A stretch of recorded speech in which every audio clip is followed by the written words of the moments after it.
एक गांव में एक साधु रहता था। वो जब भी नाचता था तभी बारिश होती थी। इसलिए गांव के लोगों को जब भी बारिश की ज़रूरत होती तभी लोग उस साधु के पास चले जाते और उस साधु के पास जाकर उससे अनुरोध करते कि वे नाचें। और जब वे नाचने लगते तो बारिश जरूर होती थी। कुछ दिनों के बाद 4 लड़के शहर से गांव घूमने आते हैं। जब उन्हें ये बात पता चलती है कि किसी साधु के नाचने से बारिश होती है तो उन्हें यकीन ही नहीं होता।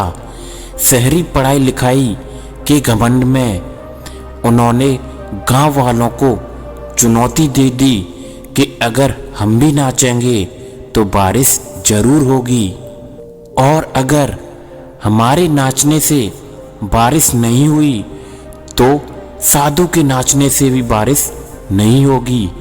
अगले दिन सुबह होते ही गांव वाले उन 4 लड़कों को लेकर साधु की कुटिया के पास पहुंच जाते हैं।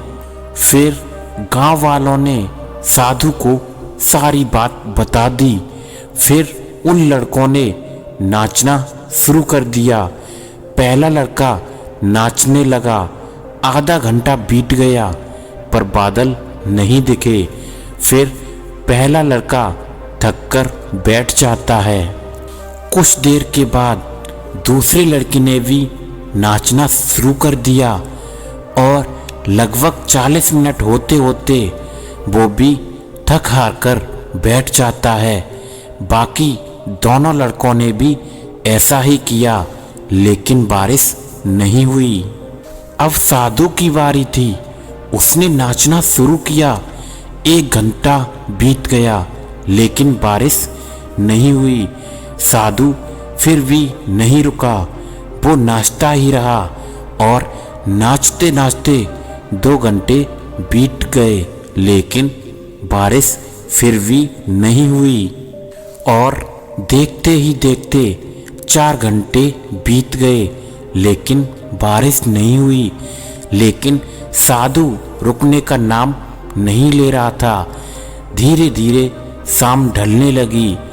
तभी बादलों की गड़गड़ाहट सुनाई देने लगी और थोड़ी ही देर के बाद जोर जोर से बारिश होने लगी। यह देखकर चारों लड़के दंग रह गए और तुरंत साधु से क्षमा मांगी। फिर चारों लड़कों ने साधु से पूछा, बाबा भला ऐसा क्यों है कि आपके नाचने से बारिश हुई जबकि हम नाचे तो बारिश नहीं हुई। फिर साधु ने उत्तर दिया कि जब मैं नाचता हूँ तो 2 बातों का ध्यान रखता हूँ। पहली बात तो मैं ये सोचता हूँ कि अगर मैं नाचूंगा तो बारिश को होना ही पड़ेगा, और दूसरी बात ये है कि मैं तब तक नाचूंगा जब तक बारिश ना हो जाए। सफलता पाने वालों में भी यही गुण विद्यमान होता है।